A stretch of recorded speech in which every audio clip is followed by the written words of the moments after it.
Daily Devotion with Pastor Balla for June 10th, 2024, from the book of 1 Timothy, Guiding Younger Widows, Paul's advice for purposeful living in the church community.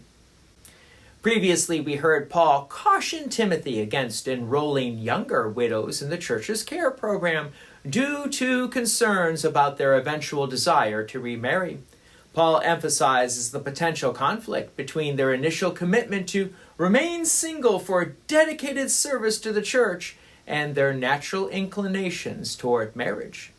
By allowing the younger widows to enroll, the church risks endorsing a commitment that they may struggle to uphold, leading to a spiritual and communal repercussions. So Paul warns that if younger widows later choose to remarry, they may incur condemnation for breaking their previous vow to remain single. So Paul underscores the seriousness of these vows and commitments, stressing the importance of integrity and faithfulness to one's promise to God and to the community. Ultimately, Paul just guides Timothy and says, let's not enroll the younger widows. Let's just keep it focused on the older widows. So let's continue with the book of 1 Timothy, from 1 Timothy chapter 5, verses 13 and 14. Besides that, they learn to be idlers, going about from house to house. Not only idlers, but also gossips and busybodies, saying what they should not. So I would have younger widows marry, bear children, manage their households, and give the adversary no occasion for slander. So Paul continues his address of the behavior of the younger widows in the church, and Paul observes that some of the younger widows, if enrolled in the church support care system, may become idle, wandering from house to house and engaging in gossip or other inappropriate activities. So Paul again is concerned that providing support to these younger widows without a clear purpose or occupation may lead them to develop negative habits and behaviors that are detrimental to themselves and to the Christian community. To avoid these pitfalls, Paul advises that younger widows should marry.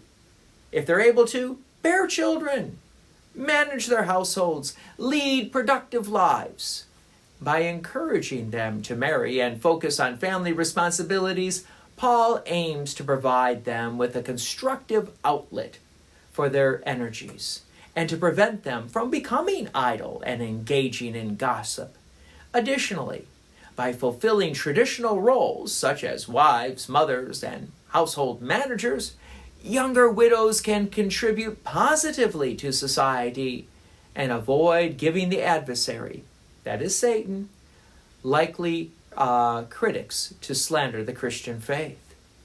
So Paul here, again, is continuing to guide Timothy and the church against enrolling younger widows, and instead to keep the focus on older widows.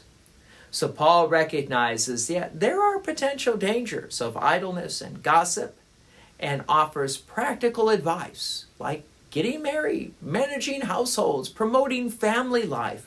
And by the way, in today's world, we really need to hear these messages because we live in a time in a society where Satan is doing a great job in pulling apart the family. So Paul is seeking not only to rebuild the family, but also to provide younger widows an opportunity to rebuild their own lives and to contribute to the Christian church. Ultimately, Paul's counsel aims at fostering a community characterized by productivity, integrity, and resilience against external criticism or attack by Satan. God's peace and many blessings be with you, and thank you for listening. And please take an opportunity to share this message with others. If you have enjoyed these daily devotions, please consider making a donation to Peace Lutheran Church, 24024 West Main Street, Plainfield, Illinois, 60544. Thank you again for listening.